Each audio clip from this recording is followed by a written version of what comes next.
Les presento a Janet, que va a dar el seminario de hoy sobre algunas técnicas experimentales para medir contaminantes y bien. ¿Sí? Bueno, sí. Sí. Ok, pues bueno. Gracias por venir también. Okay. Espero que todos les guste. Bueno, hola, buenas tardes.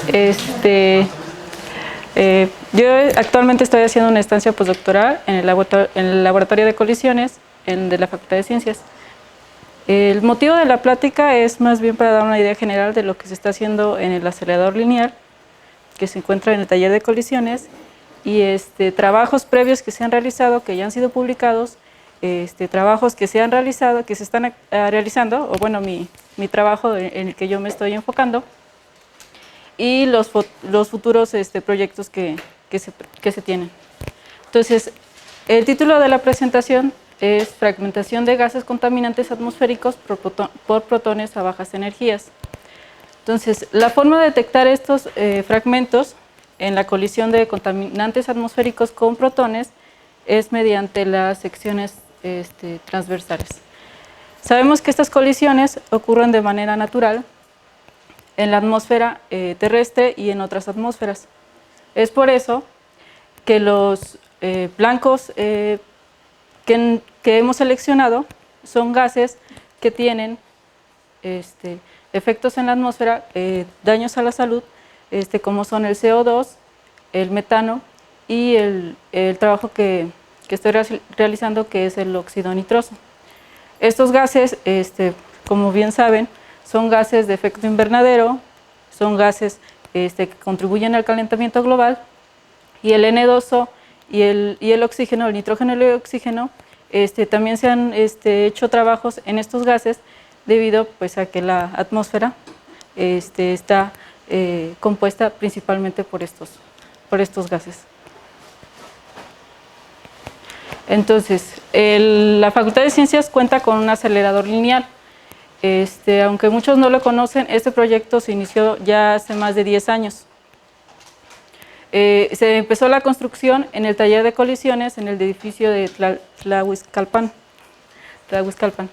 Este proyecto se elaboró gracias a la contribución de la Universidad Autónoma, de la Universidad Nacional Autónoma de México y el Banco Interamericano de Desarrollo, y proyectos en conjunto con la DEGAPA, PAPIME y PAPIB.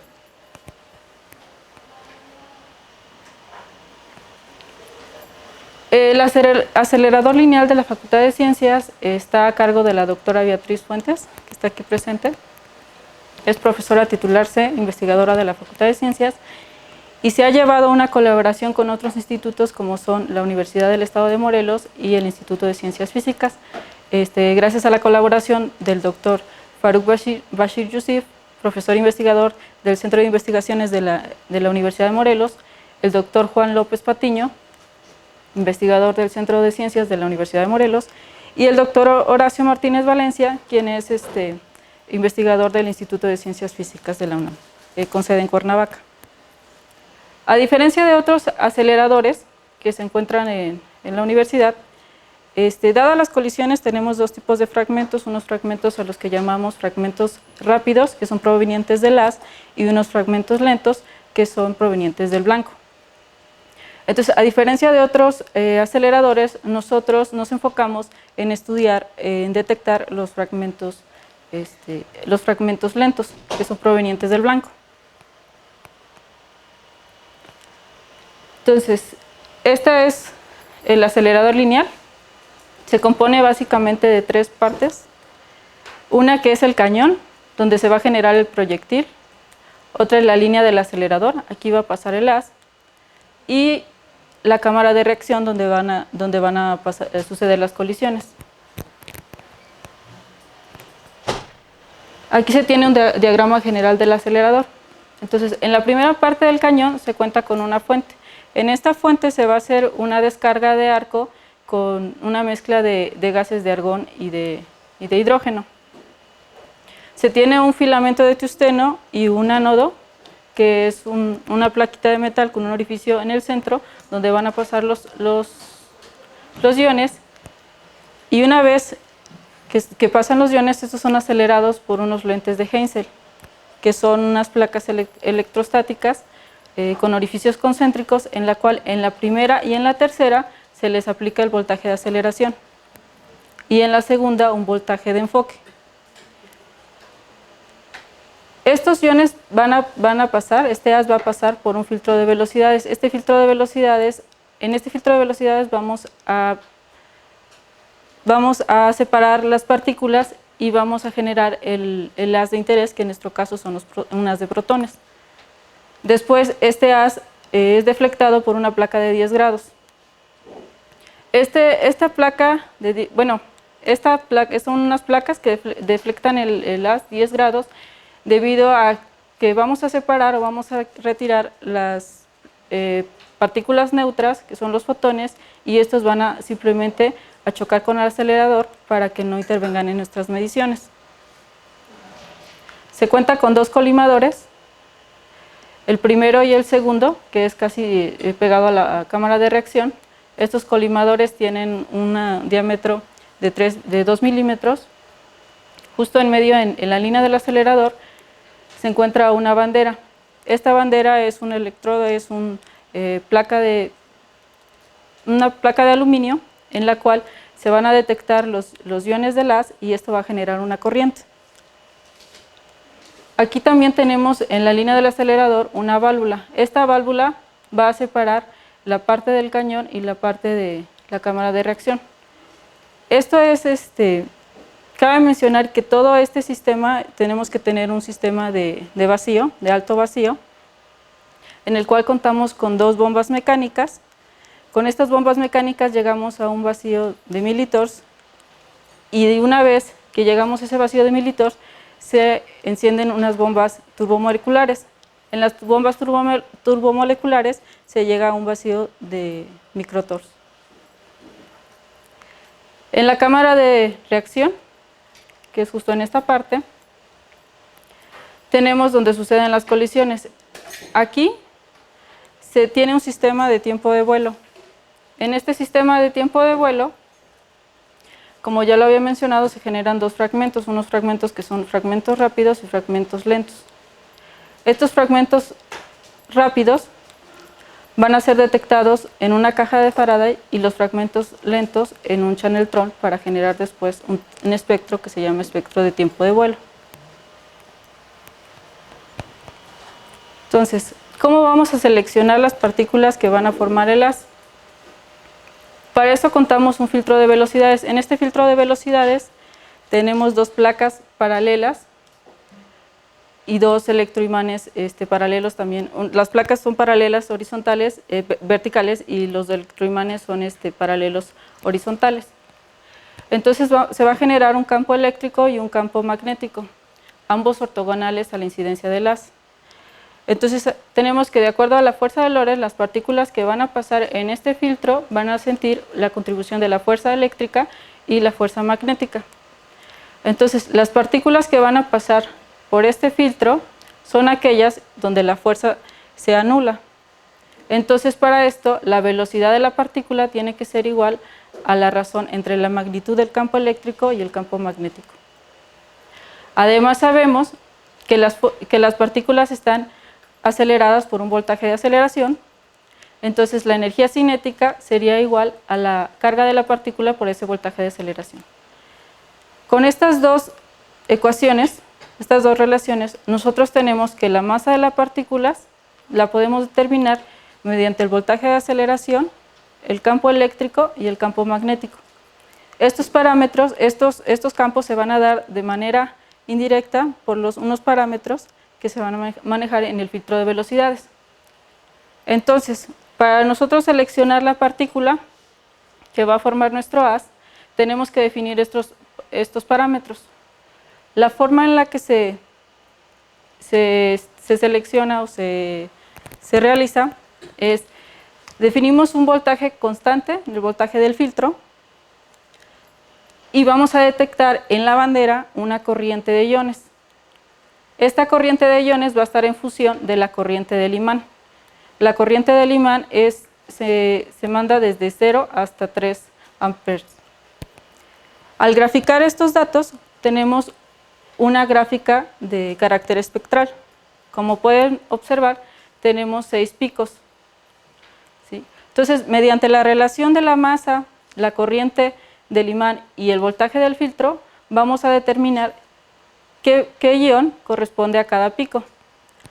Entonces, al hacer esta relación, nosotros encontramos que tenemos 6 iones. Como pueden observar, este es el de los protones, el del ion de la molécula del hidrógeno, el H3+, el del agua, el del nitrógeno y el del argón. De acuerdo, son los iones que genera la fuente. Como pueden observar, aquí tenemos 2 más, que son el del agua y el del nitrógeno. Esto es porque aunque tenemos un alto vacío, no podemos, aún así tenemos la contribución del agua y del aire. Entonces, una vez que nosotros tenemos nuestro proyectil, que está compuesto por protones, estos van a pasar a la cámara de reacción. Van a colisionar con el blanco. El blanco es inyectado por este sistema y este blanco va a estar, este sistema es colocado 3 milímetros arriba de donde va a pasar el haz. Esta parte se le conoce como, este sistema es como el tiempo de vuelo. Entonces, este sistema de tiempo de vuelo consta de 3 placas electrostáticas paralelas, también concéntricas, en las cuales en la primera se va a aplicar un voltaje, la segunda y la tercera nos van a ayudar para enfocar los fragmentos del blanco, y que es un lente cilíndrico, también nos va a ayudar para enfocar estos fragmentos.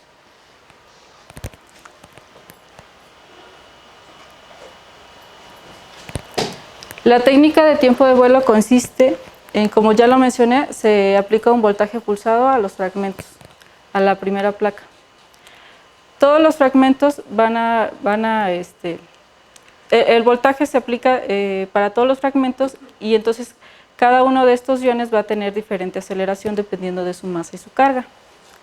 Entonces, habrá un tiempo en el que el ion hace un recorrido desde su formación hasta su detección, y se le conoce como el tiempo de vuelo. Estos fragmentos son recolectados en un Chaneltron y mandados a una tarjeta de adquisición, y eventualmente se obtiene un espectro al que llamaremos espectro de tiempo de vuelo.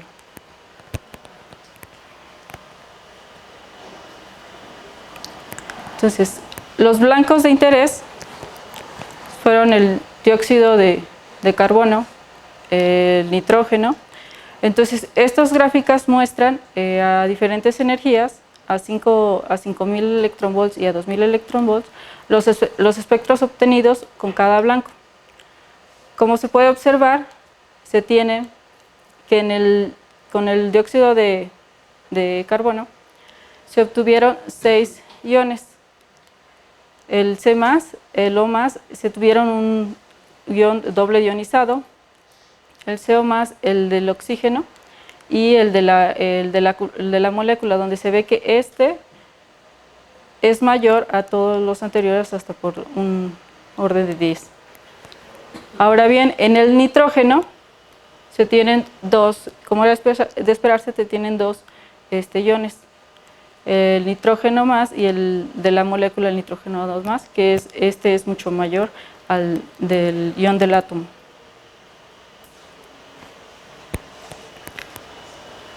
En el metano se obtuvieron también,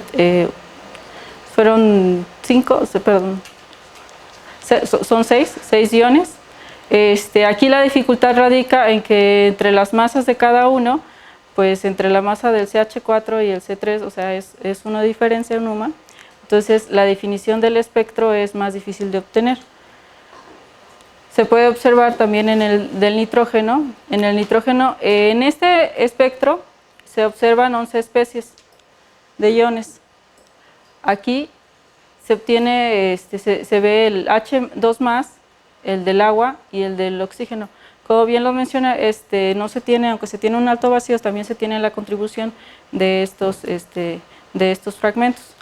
Entonces, Lo que se realiza para eliminar estos fragmentos que no son los fragmentos de interés es obtener un espectro en una presión base, y una vez que se obtienen esos espectros, se elimina del espectro original.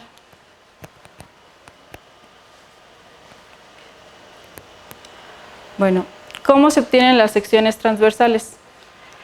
Como lo mencioné, se obtiene un espectro a una presión. Esta presión siempre va a ser una presión en el régimen de colisiones simples. Y una vez que se obtiene el espectro, se pasa a un programa que se llama PIC-FIC. Se hace un ajuste gaussiano de cada uno de los picos.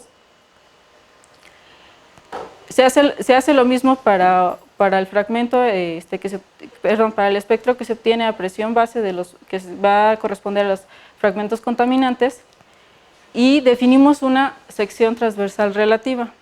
Esta sección transversal relativa se obtiene de la diferencia de las áreas de cada uno de los picos menos las áreas de los fragmentos contaminantes, y se divide entre la corriente del haz que se obtiene en la caja de Faraday, es una corriente absoluta, y por la diferencia de presiones entre la presión del primer espectro menos la presión base. Entonces, nosotros obtenemos secciones transversales relativas. Dado que no es posible obtener directamente las secciones transversales absolutas, porque no se conoce el número de partículas por área que componen el blanco.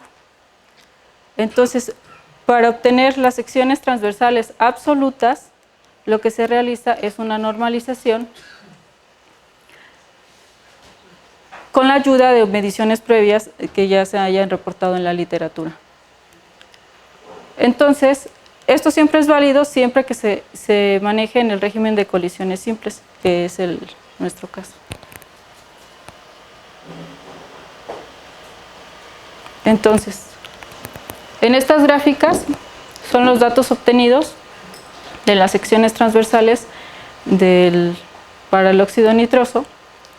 Como se pueden ver, aquí ya se tienen los fragmentos del blanco. Se observan comportamientos de estos fragmentos, casi todos, donde disminuye cuando aumenta la energía, y al comparar los fragmentos doblemente ionizados con los fragmentos simples ionizados, se ve que estos fragmentos doblemente ionizados son de un orden menor que estos fragmentos. Además, al hacer la normalización de los resultados, al encontrar en la literatura para hacer la normalización, se obtuvieron dos artículos reportados. En estos artículos reportados y en la literatura nunca se encontró alguna información acerca de las secciones transversales de los fragmentos doblemente ionizados.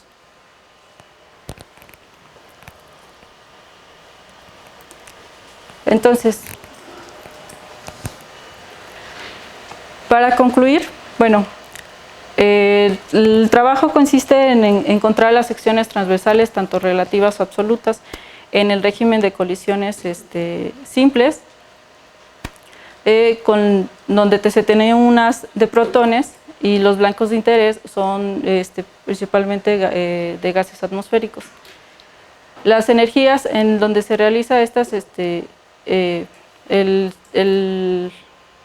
donde se realizan las pruebas son de 2 a 10 electronvolts, 10.000 electronvolts. Aquí se tiene cada una de las especies que se encontró para cada uno de los blancos, y al realizar un análisis de las secciones transversales se encontraron que existen dos principales tipos de procesos: un proceso de ionización y proceso de ionización disociativa. Como en todo, se encontró que la partícula mayor, la que se presenta en las colisiones, son la partícula de la molécula. Se puede concluir que el proceso de ionización es el proceso dominante.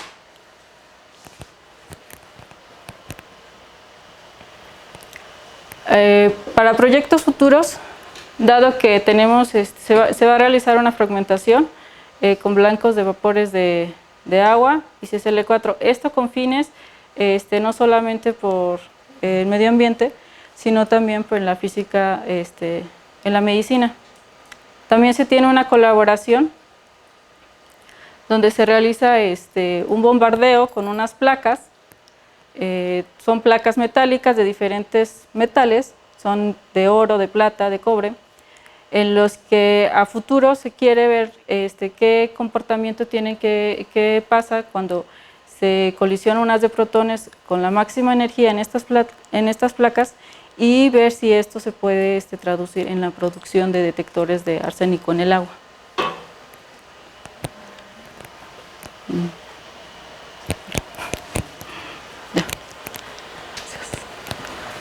¿Preguntas?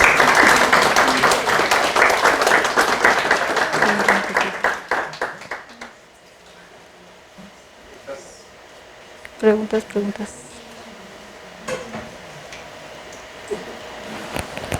Sí. El tetracloruro de carbono. Bueno, es un contaminante, se ha encontrado que es se encuentra en estado líquido, por eso se va a realizar en vapores, y se ha encontrado que también es un gas contaminante y también altamente nocivo para la salud. Entonces, sí. ¿En la medicina cuáles son sus aplicaciones?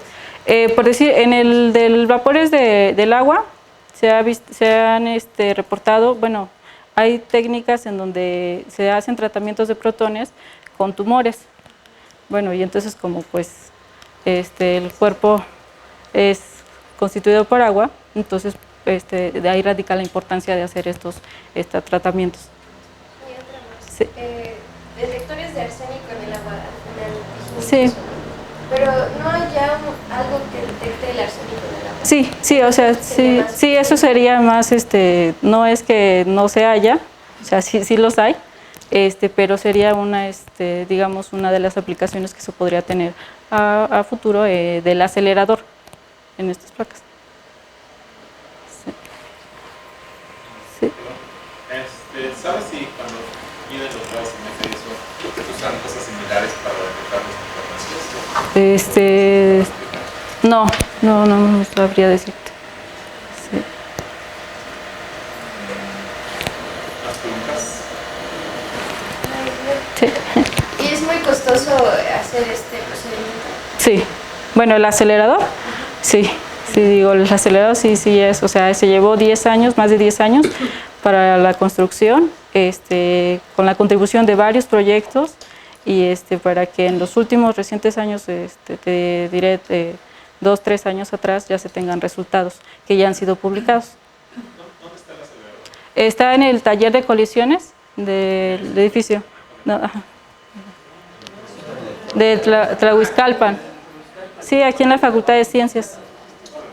Sí. Ajá. Sí. Te invitamos. Todos están invitados a conocer. Sí.